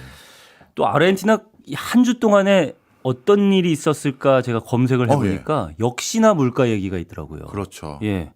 밀레이 대통령이 살인 물가 잡으려고 관세율 10%포인트 인하했다. 인하했다. 예. 그렇게 하면은 세수는 줄어들 거고, 네. 예. 뭐 복지나 이런 것들에 신경을 쓰고 있다고 하셨는데 그런 것들은 또 재정적으로는 어려워질 거 아니에요. 네. 그러니까 이게 물가만 생각하는 그런 느낌은 있어요. 네. 예. 좀 설명을 드리겠습니다. 네. 주중에 이런 예. 변화가 있었거든요. 나스닥이 한 3% 가까이 폭락한 적이 있어요. 예. 그 왜 그러냐 하면 미국 경기가 안 좋아지는 것 같다라는 제조업 관련된 경기 지표가 발표되면서 나스닥이 잠시 또 3% 가까이 폭락을 했는데요. 네. 무슨 얘기를 갑자기 아르헨티나 얘기하다가 이 얘기를 하느냐. 전 세계 모든 경제학자가 지금까지 물가 잡는 방법으로 알아낸 방법은 네. 좀 아주 단순하게 표현하면 경기를 일부 훼손하는 거예요. 네. 그러니 아르헨티나도 지난 시간에 말씀드린 것처럼 극빈층이 늘어가고 점점 경제가 어려워지고 이런 상황에 있는 거죠. 네. 그런데 지금 아르헨티나 대통령은 경제학자 출신이거든요. 예. 그러니까 본인이 선택과 집중을 한 거로 보여져요. 아, 그러니까 지난 몇십 년 동안 아르헨티나가 고물가 못 잡아서 그것 때문에 만국병이 됐고 국가가 계속 정체 상태이자 퇴보를 하게 되니 네. 다른 것 빼고 국가를 재건하기 위해선 제가 자주 쓰는 표현인 킹핀을 쓰러뜨려 보겠습니다. 아하. 제 고물가 한번 확실히 잡아 보겠습니다. 거기에 몰빵하는 분위기가 많습니다. 아, 그렇군요. 그래서 아르헨티나가 자랑했던 복지할 수 있는 예산도 줄어들 수도 있고 지방 특정 경제는 더욱더 피폐해질 수 있고 예. 특정 계층은 더더욱 어려워질 수 있지만 일단 물가를 다른 나라처럼 안정화시켜야 그 다음 수순을 할 수 있는 거 아니냐. 아, 이거를 지금 하고 있는 걸로 보여지고요. 저는 만약에 예. 이번에 미국 경제가 지금 정도 수준으로 경기를 잘 방어하면서 물가를 목표로 했던 2%에 딱 안착을 하면 아마 제가 아는 사례론 역사상 최초로 경기 훼손 없이 물가 잡은 최초의 사례가 돼요. 예. 그런데 이번 미국도 역시 이게 쉬운 게 아닌가 보다 싶은 생각들이 요즘 여기저기서 지표상도 그렇고 주가 지수도 그렇고 그게 보여지는 것 같아서 뭐 아르헨티나도 결국 선택과 집중한 거다 이렇게 판단하고 있습니다. 아, 그렇군요. 근데 이런 재밌는 기사도 또 읽었어요. 네. 밀레이 대통령이 인플레이션 억제를 위해서 각 주로 보내는 월 현금 지원을 삭감했더니 네. 가장 가난한 주라고 알려져 있는데 라리오하 주에서 네. 디폴트를 선언을 하고 파산했죠. 예. 그다음에 차초라는 네. 지방화폐. 지방 화폐를 아예 따로 만들어서 맞습니다. 돌렸다고요. 예. 아르헨티나는 그동안은 어떻게 보면 중앙에서 당연히 이 정도 자금은 수혈해 주겠지. 우리는 복지를 중요시 여기는 국가니까 우리가 이렇게 가난한 지역이니 그만큼의 복지 예산은 추가로 더 주겠지. 이런 인식들이 있었습니다. 예. 그리고 그걸 당연시 여기는 문화도 당연히 있었겠죠. 오랫동안 진행됐으니까요. 네. 그런데 하루아침에 중앙정부에서 이 지원을 끊는다고 하니까 지자체에서 선택할 수 있는 그 길은 하나밖에 없는 거예요. 자체적으로 지역 경제를 활성화시킬 수 있는 교두보를 마련하는 데는 한 십수년 이상의 시간이 걸릴 것이고 예. 그래서 중앙에서 돈 안 주면 우리가 화폐 찍을게. 차초라는 화폐 찍어서 그걸 바탕으로 서민들, 영세민들 지원하고 우리 예산 쓰겠습니다. 이런 볼멘 소리가 나오기 시작한 거죠. 예. 그러다 보니까 우리 지난번부터 오늘까지 계속 질문이 그거잖아요. 이번에 그럼 진짜 물가 잡힌 건가요? 잡고 있는 건가요? 라고 예. 했을 때 상당히 오랜 진통이 있을 겁니다. 아. 네. 근데 중앙정부에서 어쨌든 지방정부에 보내는 예산을 삭감하고 지원금을 줄였을 때 지방정부가 그럼 나는 따로 우리 지방에서만 쓰는 화폐를 발행할래라고 하면은 물가 잡는 데에는 악영향을 주는 걸까요? 그럼요. 왜냐하면 결국 물건의 가치는 예. 화폐와 가치와 교환돼서 결정이 되는데 네. 화폐의 개수를 줄여야 화폐가 귀한 게 되잖아요. 그렇죠. 그러니 물건 값은 상대적으로 낮아지는 거고 네. 화폐가 늘어나면 화폐는 흔한 게 되고 그러면 화폐 가치는 떨어지고 물건 가치가 올라가는 거잖아요. 그렇죠. 그래서 어떻게 보면 밀레이 대통령은 긴축해서 유동성을 줄이는 노력을 하는데 그럼 그 숫자를 줄여놨는데 지역에서 그거와 상관없이 자체 화폐를 찍는다? 네. 이거는 분명 물가의 악영향인 거죠. 오해하실까 봐 첨언을 드리면 우리나라에서도 그리고 다른 나라에서도 지역 화폐를 발행할 때가 있거든요. 예. 그 지역 화폐랑 이 차초는 다른 겁니다. 그렇죠. 그 지역 화폐는 전체 통화량의 총량을 유지하면서 그러면서 지역에서만 쓸 수 있는 화폐를 발행하는 거예요. 그렇죠. 단위 자체도 우리는 원이잖아요. 그렇죠. 어쨌든 하나로. 그러다 보니까 이거는 특정 지역의 소비를 진장시키기 위해서 늘리기 위해서 그래서 만든 것이지 이거는 차초와는 또 다른 거다. 오해하시면 안 된다. 이 말씀드립니다. 그러면 밀레이 대통령이 물가를 잡기 위해서 그걸 하나의 목적 단 하나의 목적이라고 평가할 수 있을 정도로 네. 중점을 두고 이렇게 실행을 하고 있는데 그게 역효과가 나는 경우도 있고 부작용이 생기는 경우도 지금 발생하고 있는 네. 거예요. 그러면은 이 물가가 잡힐 수는 있을까? 네. 밀레이 대통령이 정치적 압박을 얼마까지 견딜 수 있느냐가 일단 관건인 것 같고요. 네. 물가를 잡는 데는 정말 혹독한 진통을 겪습니다. 옛날에 전설적인 그 연준 의장이었던 볼커, 이분이 모든 사람에게 내가 지탄을 받더라도 예. 나는 물가 하나는 잡겠습니다가 그 사람의 기조였고 실제 물가를 잡았어요. 오. 오일 쇼크 그 어마어마한 물가 기조 속에서 물가를 잡는 데 성공했거든요. 하지만 정말 어마어마한 대량 실업과 그 기업들의 구조조정 파산 이걸 감내해야 됐거든요. 예. 그러면 아르헨티나의 물가 수준이라는 건 그 당시 미국의 오일 쇼크 당시의 물가 수준의 그 이상의 물가 수준이거든요. 그럼 그 정도의 혹독한 시련을 감내해야 될 거예요. 그래서 국민들이 이걸 믿고 기다려줄지, 그리고 그걸 기다려주는 기간이 너무 길어지면 그러면 아마 많은 국민들이 등 돌릴 거예요. 차라리 고물가로 허덕였던 것도 몇십 년 해보니까 할만하더라. 살만은 했다. 네, 그걸로 돌아가자 이 소리가 나올 거예요. 그래서 예. 좀 너무 다른 나라 상황을 함부로 얘기하는 거인지는 모르겠습니다만 예측을 해주시는 거니까요. 예, 밀레이 대통령이 이렇게 판단할 거예요. 오히려 단기간의 성과를 보여야 되니 더 혹독한 정책을 강하게 드라이브를 할 겁니다. 아까 말씀드린 차초라는 지역 화폐도 그렇고 강한 드라이브를 걸면 강한 반작용이나 부작용들이 곳곳에서 발생하지 않을까 하는 생각은 드네요. 그렇죠. 그러면 이 차초 같은 행보를 막기 위한 후속 조치 당연히 또 해야 되고요. 네. 그런 노력들이 지금 계속 핑퐁치기를 할 거고요. 그 과정에서 아마 단기간에 성과를 내지 못하면 이 워낙 큰 반발이 있을 수 있기 때문에 뭐 앞으로 아르헨티나는 뭐 시위 이런 것들이 계속 보도가 될 거예요. 그럼 교수님한테 단도직입적으로 한번 여쭤볼게요. 네. 뭐 1000% 넘고 이러던 물가가 어쨌든 작년에 동월 대비 지난달에 물가가 263.4%라고 말씀을 하셨는데 와 많이 낮아졌다. 많이 낮아졌다 이렇게 말씀을 하셨어요. 2.6배가 오른 예. 건데 어쩌면 이거를 안정되고 있다라고 평가하는 거라면 네. 그 물가 안정은 가능할까? 요거를 단도직입적으로 한번 여쭤보고 싶어요. 네, 결론만 놓고 봤을 아직까지는 때. 안정됐다고 보기는 좀 어렵습니다. 이 200%대라는 게 국가적으로 많은 사회가 그러니까 다른 국제 사회가 이거를 물가를 잡았다라고 용인하는 수준은 아닐 거예요. 그렇죠. 예. 그러면 결국 누구에게도 긍정적인 객관적인 평가를 얻을 수 없는 상황에서 다시 예전이 더 좋았다라는 어정쩡한 상황이 될 수가 있고요. 그러다 보니까 앞으로 향후 저는 1년 정도 보는데 네. 1년 안에 10%안 되는 물가 수준으로 안착되는 게 아르헨티나의 어떻게 보면 향후 전국을 우리가 판단하는 제일 중요한 요소일 것 같아요. 알겠습니다. 1년 안에 10% 가느냐 못 가느냐 그 네. 아래로 떨어뜨리느냐 밀레이 대통령의 고민이 많겠군요. 네. 물가에 대해서는 이 정도로 얘기를 하면 좋겠고 네. 제가 지난주에 한 주 더 연장해 달라고 말씀드렸던 이제 핀테크. 산업 얘기를 좀 예. 해보겠습니다.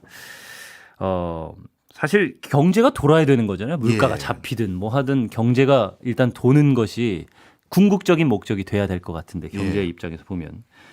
근데 새로운 산업이 어쨌든 나와야 되는 아르헨티나 입장에서는 핀테크 산업에 주목하고 있다. 이 부분이 굉장히 재밌었어요. 네. 예. 핀테크 산업은 지금은 어떤 상황인 거예요? 네, 좀 설명드리겠습니다. 2017년 이후 아르헨티나의 핀테크 산업이 계속적으로 진화 발전을 해오고 있는데요. 네. 2017년도에 아르헨티나에 공식적으로 등록된 핀테크 기업 수는 72개인데 네. 최근 작년 기준으로 312개까지 증가해서 333% 증가했습니다. 예. 그리고 핀테크 시장 자체도 계속해서 성장을 해서 연평균 지난 한 7, 8년 동안 28%씩 꾸준히 성장을 보이고 있어요. 그러다 보니까 이 아르헨티나의 핀테크 산업이 정말 빠르게 발달하고 있다는 걸 확인할 수가 있고요. 그리고 라틴 아메리카 전체 핀테크 기업의 수를 보더라도 예. 브라질이 722개를 가지고 있어서 23% 점유하고 있고 멕시코가 20%. 이 두 나라가 핀테크 산업에 어떻게 보면 요충지로 활동하고 있는 상황인데 아르헨티나는 그 뒤를 이어서 312개를 가지고 있으면서 10% 정도가 있거든요. 예.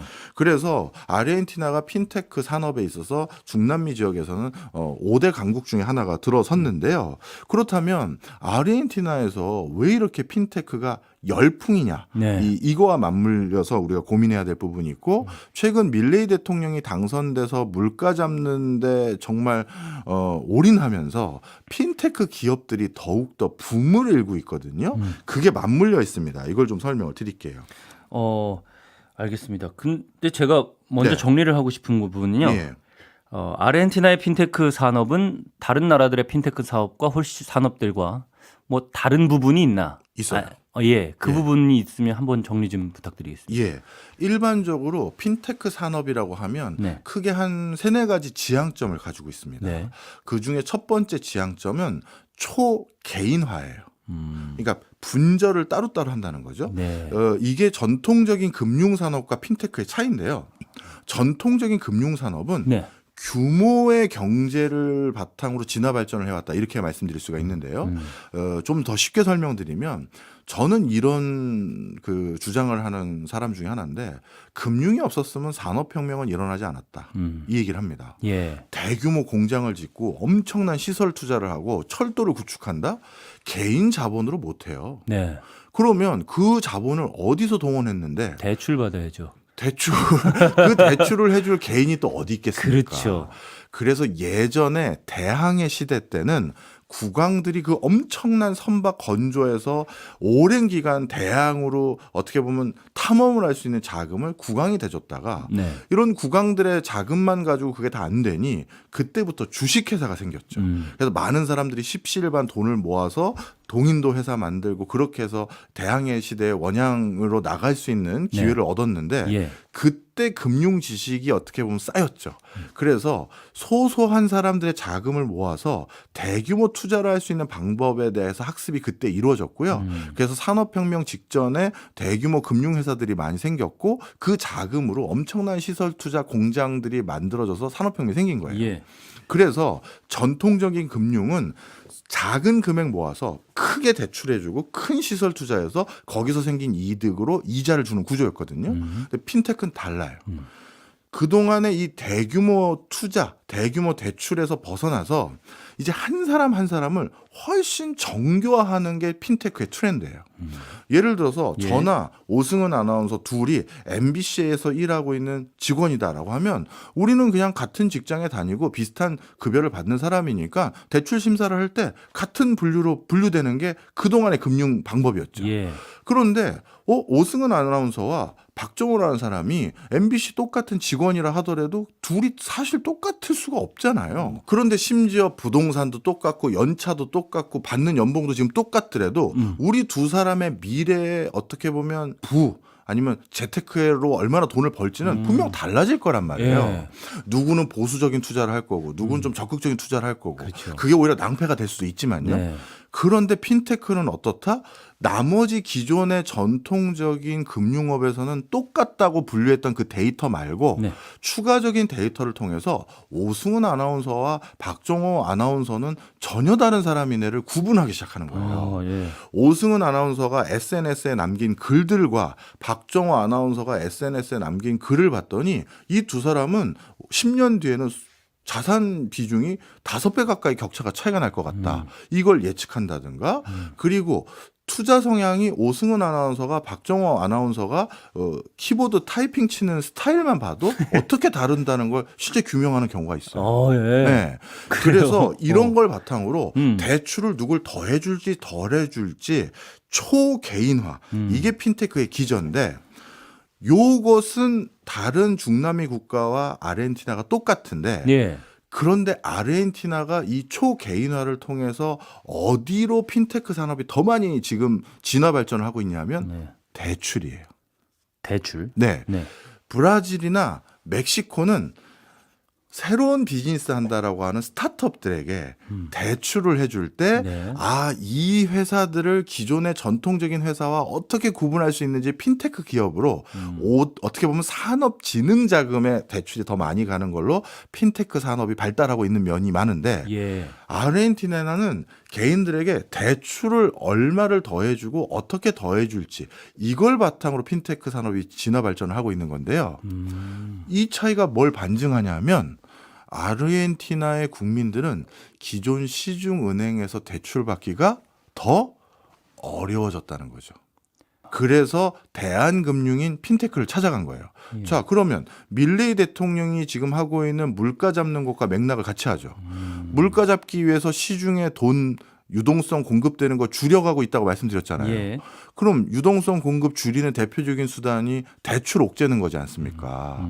그런데 많은 서민들이 대출 옥죄는다고 갑자기 돈 필요했던 돈이 안 필요해지는 게 아니잖아요. 예. 그러니 아르헨티나에서 어떻게든 다시 돈을 구할 수 있는 다른 수단들을 찾아야 되는데 네. 그 수단들 찾는 과정에서 핀테크 회사들이 그 기회를 엿봐서 그렇게 핀테크 산업이 발달하고 있는 게 하나 있는 거죠. 알겠습니다. 차이점을 이제 명확하게 알겠어요. 어쨌든 정부가 물가를 잡겠다는 정책을 주도적으로 쓰고 있기 때문에 네. 그래서 기업들이 핀테크 기업들이 개인에게 대출을 해주는 쪽으로 네. 왜냐하면 그들은 필요할 테니까. 네. 예. 그런데 이제 기존 대출 방식과 똑같은 걸로 할 수가 알겠습니다. 없으니 핀테크만의 방법으로 하는 거죠. 예. 그다음 또 하나가 더 있습니다.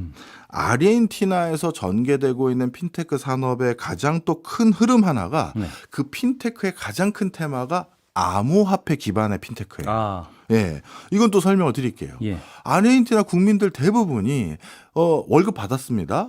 페소로 받았겠죠. 그런데 이 월급은 이따 오후 되면 내 월급의 가치가 또 떨어지는데 그럼 내 월급을 도대체 어떻게 저축해야 되는 거야? 내 월급이나 내 자산을 어떻게 가치 저장을 어떤 수단으로 해야 내 월급을 보존할 수 있는 거야? 이 고민들이 엄청 많겠죠. 그런데 달러 구경하기는 하늘의 별 따기고 그러니 가장 손쉽게 확보할 수 있는 수단이 암호화폐로 저장하자인 거예요.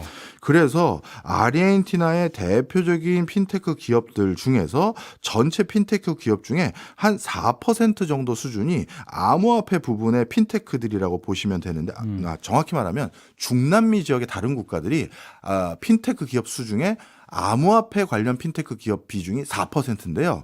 아르헨티나는 전체 핀테크 기업 중에서 암호화폐 비중의 핀테크 기업이 10%가 넘어요.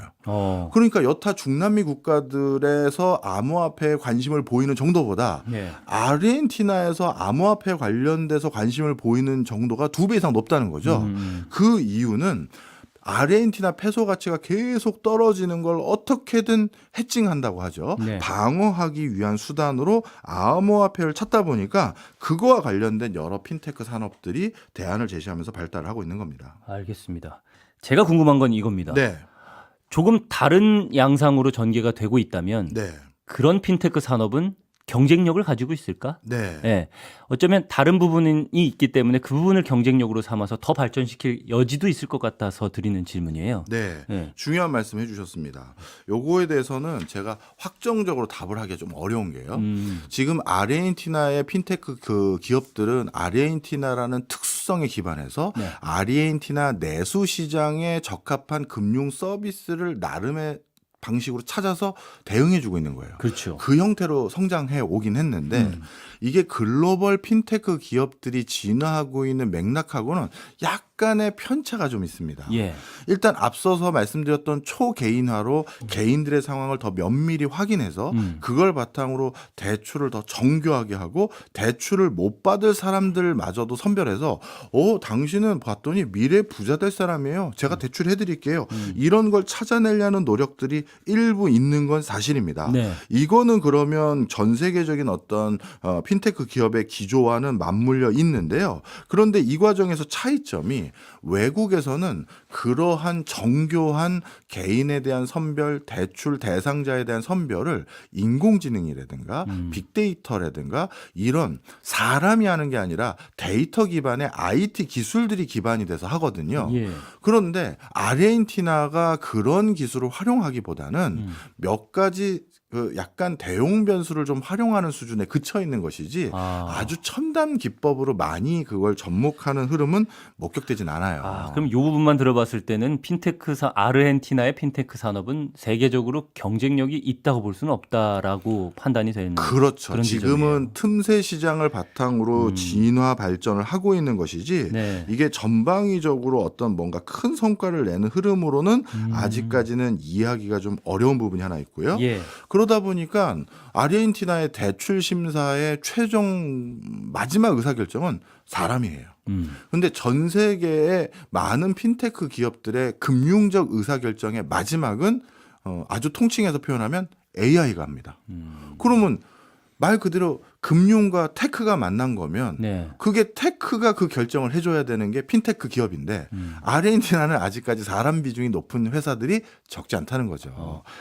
근데 저는 판단 자체는 어쨌든 사람 쪽으로 아직 남아 있어도 괜찮다고 생각하는 사람 중에 하나인데 네. AI의 판단보다는. 네, 근데 문제는 그거겠죠. 그 기반이 되는 데이터가 그렇죠. 예, 데이터가 빅데이터나 인공지능으로 하는 데이터 분석과 예. 사람이 어떤 팩터들을 정해가지고 그 부분만 가지고 분석하는 것은 컴퓨터로 하는 게 훨씬 분석 자체는 나을 거다라는 생각이거든요. 네. 뭐 아마 대부분 사람들이 그렇게 생각을 할 거니까. 맞습니다. 그래서 머물러 있다라는 표현을 하신 예. 것 같고요. 그리고 하나가 더 있다면 핀테크 산업은 그동안 우리가 금융에서 우리가 제공받지 못했던 신규 서비스들을 많이 제공해 주거든요. 예. 예를 들어서 제가 남긴 여러 가지 데이터 흔적들 있잖아요. 그거를 특정 핀테크 금융회사가 원활하게 쓰게 해주면 예. 제 데이터를 그냥 활용하게끔 해줬다는 것만으로도 그 핀테크 회사가 저에게 매달 돈을 입금해줘요. 개인 정보를 예, 활용해줬으니까. 줬으니까. 예. 그런데 그런 건 예전에 전통적인 금융회사에서는 우리가 누릴 수 없는 서비스였지 않습니까?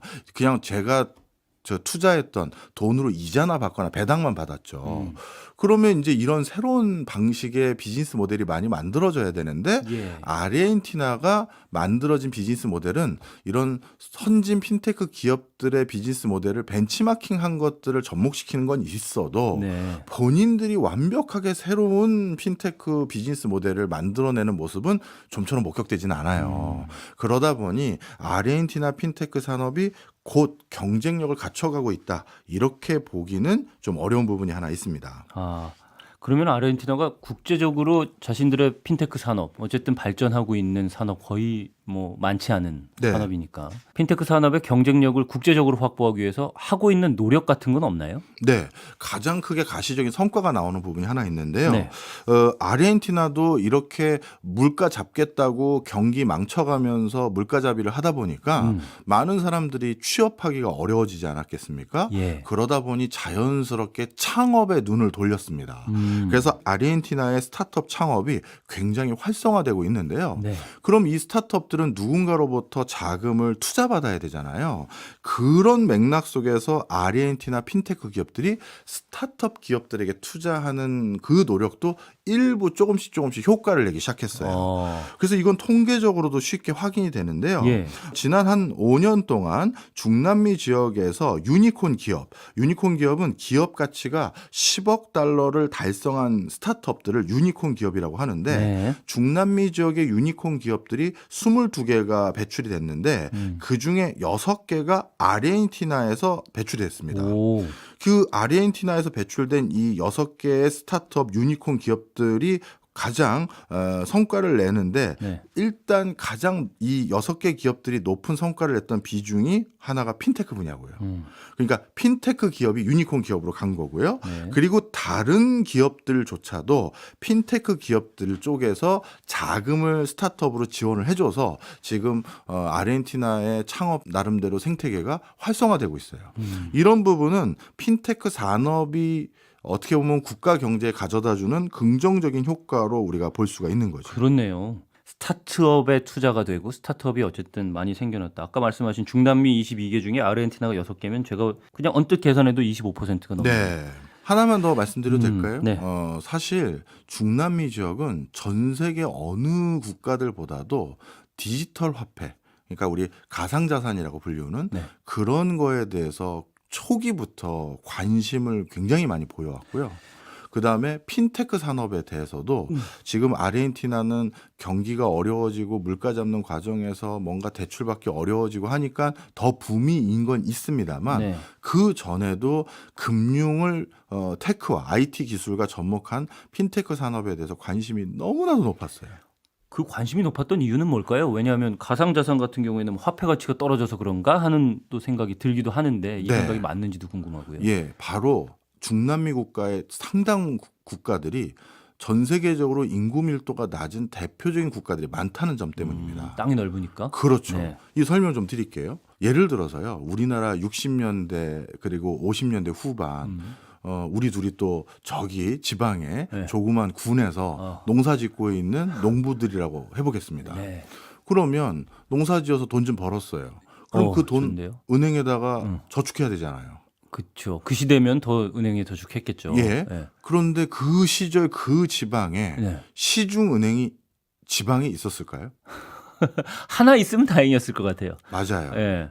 시중은행이라는 곳들은요, 말 그대로 주식회사고 영리를 추구하는 영리회사니까 자연스럽게 경제성이 없는 곳에는 지점을 개설하지 않습니다. 그죠? 그렇겠네요. 그러면 중남미 지역도 안데스 산맥 저 위에 산촌 마을에서 조그맣게 한 1000가구, 500가구 살고 있는 사람들이 있어요. 그런데 그 사람들이 그 영구적이고 반복적인 빈곤에서 벗어나서 중산층 또 자금을 더 확보하기 위해서는 번 잉여 자금을 어디 저축해서 이자도 받고 그렇게 돈을 체계적으로 관리할 수 있는 금융 서비스를 지원받아야 그래야 그 계층 사슬의 징검다리를 자꾸 올라갈 수가 있는 거잖아요. 그렇죠. 그런데 아르헨티나나 뭐 우루과이나 파라과이나 이런 데서 시중은행으로 활동하고 있는 그 은행들은 그 산간 벽지에 지점 개설할 이유가 없죠. 없어요. 네. 단가 안 나오거든요. 그러다 보니까 아르헨티나뿐만 아니라 중남미 지역에서 만성적인 빈부격차가 심화되는 가장 큰 이유 중에 하나가 그런 오지에 금융 서비스를 제공해 주는 데가 없는 거예요. 네.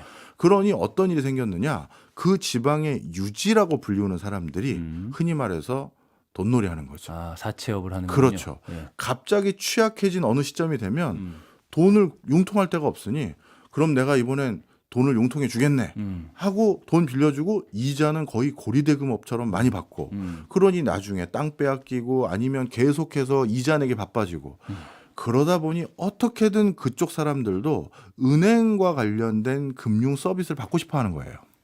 근데 우리나라는 지방에 아주 초창기부터 우리 뭐 조상들이 선조들이 해안을 발휘해서 시중은행 안 온다. 그러면 우리가 협동조합 만들자. 그렇죠. 그래서 농협, 축협, 신협 뭐 이런 것들을 만들어서 그 금융 서비스, 새마을금고도 포함해서 그걸 통해서 지방에서 금융 서비스를 누리게 됐고 빈곤의 악순환에서 벗어날 수 있는 또 대출 잘 받아서 잘 활용해서 사업 성과내서 갚을 수 있는 성과를 냈거든요. 네. 중남미는 그게 없는 거예요. 우리로 따지면 농협이 없는 거예요. 참 한국인들은 대단한 것 같아요. 그렇죠. 새마을금고 없는 거죠. 네. 그래서 어떻게 했느냐. 네. 그 대안으로 국가가 적극 권장한 게 핀테크였어요. 아하. 누가 가서 거기 지점 개설하려면 건물 지어야 되고 그렇죠. 지점 인테리어 해야 되고 직원 몇 명 보내야 되는데 시중은행 직원도 거기 가서 일하기 싫어할 거 아닙니까? 도저히 지점 개설 운영이 제대로 안 되는데 이제 이 중남미 지역 사람들도 항상 손에는 뭐가 있다? 스마트폰이 있거든요. 그러면 지점이 없어도 금융 서비스를 받을 수 있는 세상이 된 거잖아요. 예. 그래서 핀테크 산업을 중앙정부에서 적극적으로 육성을 했었고요. 그래서 핀테크에 대한 이해도와 관련 제도가 많이 정비되어 있어요. 그게 중남미 지역에서 이상하게 핀테크 붐이 있는 이유 중에 하나가 그거고요.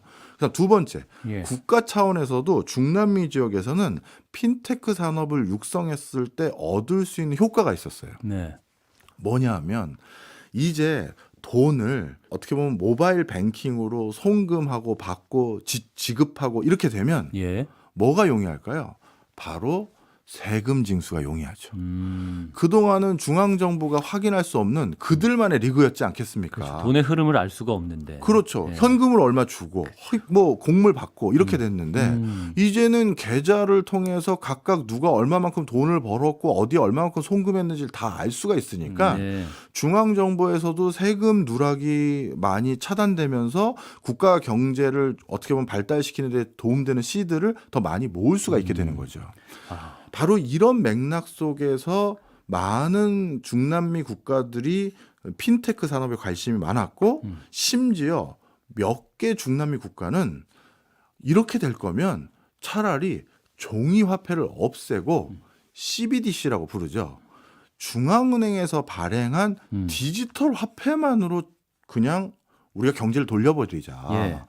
이게 그래야 더 핀테크 산업을 붐을 일게 만드는 기회가 되는 것이고 예. 많은 사람들이 모바일이나 하여튼 IT 기술을 이용할 수밖에 없게끔 유도를 해버리는 거니 세금 징수는 훨씬 더 용이할 뿐만 아니라 어디 자금을 은닉해 놓고 이런 일들도 막을 수 있지 않겠느냐. 예. 바로 그래서 아주 초창기에 중앙은행에서 발행하는 암호화폐라고 불리우는 CBDC에 국가 차원에서 제도 정비와 이런 제도를 어떻게 활용할 수 있는지 굉장히 선도적으로 연구했던 나라들이 다 중남미 국가들이에요. 아, 알겠습니다.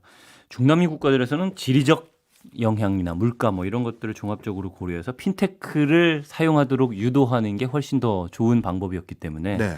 정부에서도 적극적으로 이렇게 권고를 하고 해서 핀테크 산업이 발전을 다른 나라보다 할 수 있다, 네. 할 수 있었다라는 말씀을 해주신 것 같고 네. 이런 궁금증이 하나 또 들었습니다. 그렇다면 세계적인 핀테크 산업의 흐름은 어느 방향으로 가고 있는가? 물론 아르헨티나를 좀 떠나서 이제 예. 다시 세계로 가야 되겠지만 네. 아까 말씀하신 디지털 화폐만으로 경제를 돌릴 수 있는 그런 방식을 핀테크를 통해서 이제 구현하고 있다라고 말씀해 주셨는데 전 세계적인 흐름은 어떤 방향일까요? 네.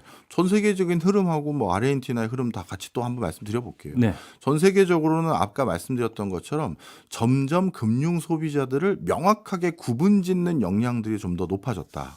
그것 때문에 핀테크 산업 덕분에 새로운 혜택을 받게 되는 사람들이 생겼는데 예. 그게 바로 중신용자, 중금리 이용자들이 금융 서비스를 받을 수 있는 여지가 더 늘어났어요. 예. 제가 어떤 이런 예를 방식으로? 많이 드는데요. 네. 저 예전 대학교 4학년 시절에 저희 동기들 중에서 한 명이 정말 똑똑한 친구가 있었어요. 그래서 그 학교 교수님들도 너는 공부를 더 해봐라. 그리고 유학을 가든지 그렇게도 해봐라. 고민을 해봐라. 네. 이렇게 권했던 친구가 있는데 네. 그 친구가 집이 좀 어려웠거든요. 그래서 유학 자금을 이거 어디서 모을 수 있지? 아니면 내가 장학금을 꼭 받아야 되는데 그 정도 실력이 돼야 되나? 뭐 좀 고민을 많이 했는데 대출을 한번 알아보더라고요. 그냥 경제학 박사 과정이면 학교에서 장학금이 많이 나오지만 그 친구가 가고 싶은 건 MBA였거든요. 예. MBA는 장학금이 별로 없습니다. 그런 제도가 별로 없어요. 근데 MBA를 가고 싶은데 돈이 없으니 네. 어떻게 하면 좋을까 고민하다가 우리나라 시중은행에 가서 저 미국 유학 가려고 하는데 혹시 국내처럼 학자금 대출 이런 거 가능합니까? 여쭤봤더니 그건 안 돼요. 딱 자른 거예요. 예. 그러면 저를 믿고 그냥 대출을 해주시면 안 돼요. 저 공부 열심히 했고 뭐 그런 MBA 같은 데 가서 공부하고 오면 좋은데 취직 반드시 할 건데 그때 제가 대출금에다가 이자도 저한테 많이 청구하세요. 제가 이자도 두둑히 갚아드릴게요. 이 얘기를 하는데 시중은행 어디에서도 그 친구에게 대출 안 해줬어요. 그런데 미국계 한 은행에 갔더니 대출이 됐어요. 미국계 은행의 로직은 이거예요. 이 친구가 전도 유망한 친구고 그리고 합격증을 일단 받아와라. 예.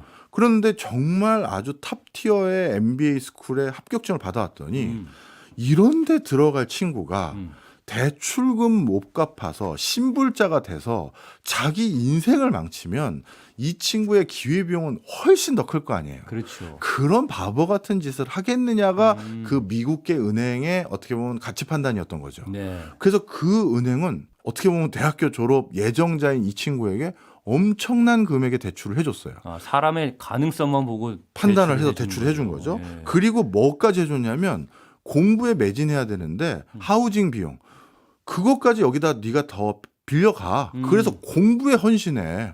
개인이 그냥 거기서 알바한다고 했다가 공부 등한시하면 취업할 때 오히려 너 손해본다. 대신 너 이자 우리 통상적으로 받는 이자보다 가상금리 해가지고 더 청구할 거다. 얘기를 하는 거예요. 네. 결국 그 친구 갔다 와서 그 돈 다 갚았죠. 지금 모 대학의 경영학과 교수이기도 하고. 그래서 무슨 소리냐. 예전에는 전통적인 방법으로는 참 이 중신용자들 아직 신용 레코드가 없으니까 대출을 받기 어려운 이런 사람들은 어디서 돈을 융통하기 어려웠어요.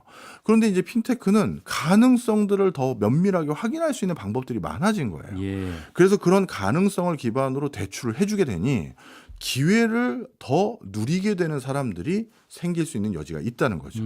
뭐 우리나라도 요즘 그런 시도를 많이 하는데요. 네.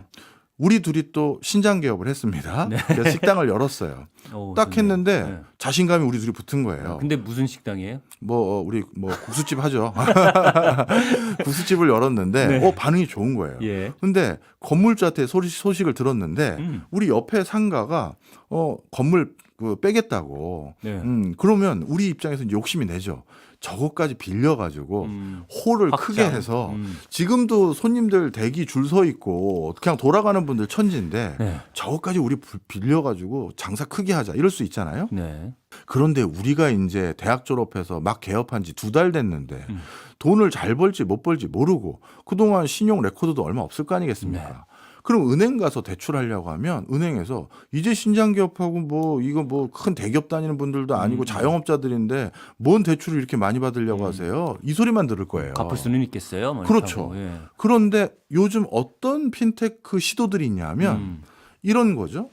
아, 거기가 그렇게 장사가 잘 된다고요? 저희가 확인해 보겠습니다.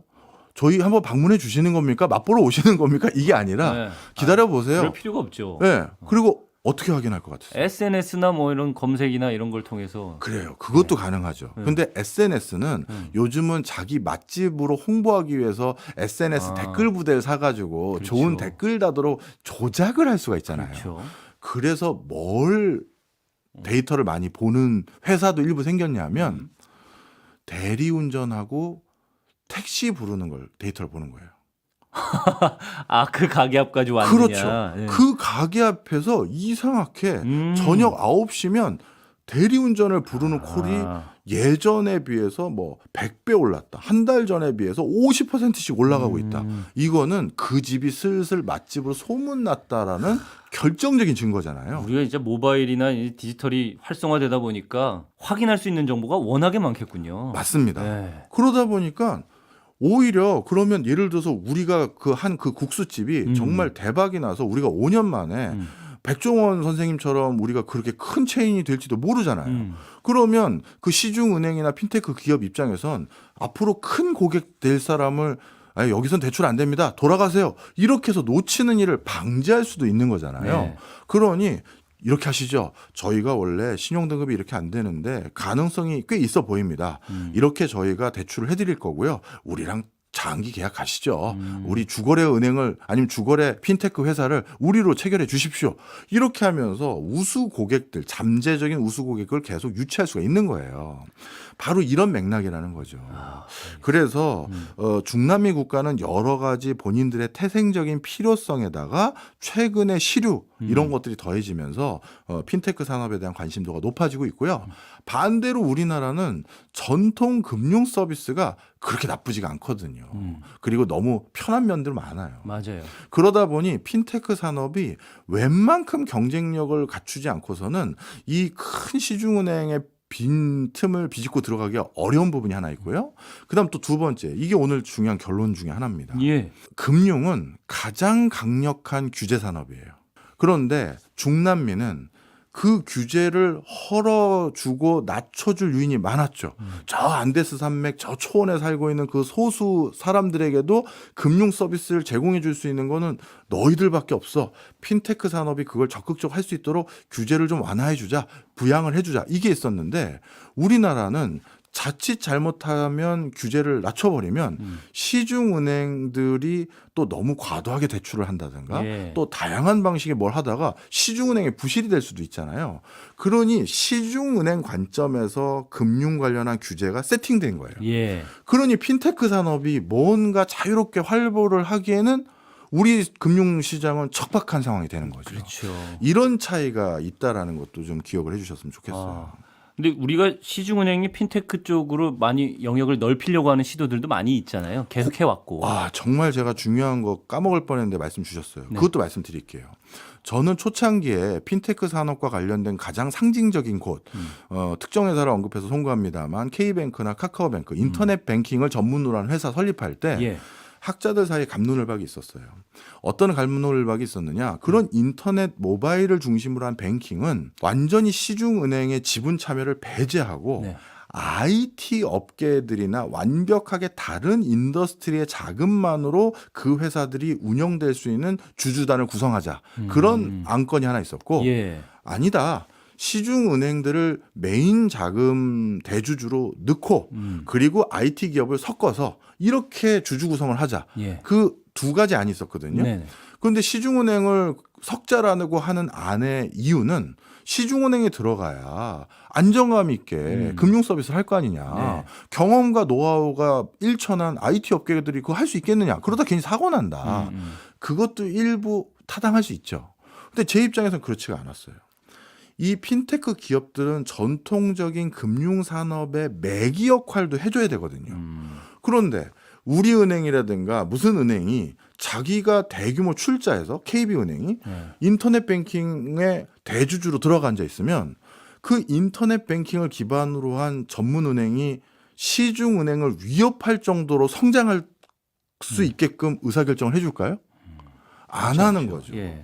어떻게 보면 찻잔 속의 메아리에 국한되게끔 주주로서 의사결정할 가능성이 높지 않겠어요? 이미 기득권을 다 가지고 있고 거기서 수익이 나고 있는데 그러니까요. 새로운 것을 적극적으로 할 이유는 없겠죠. 그러니 이게 금융의 안전성을 기할 것이냐, 금융의 혁신을 기할 것이냐에 굉장히 중요한 판단이었는데 저는 혁신을 좀 기했으면 어떨까라는 생각을 지금도 변함없이 가지고 있고요. 네.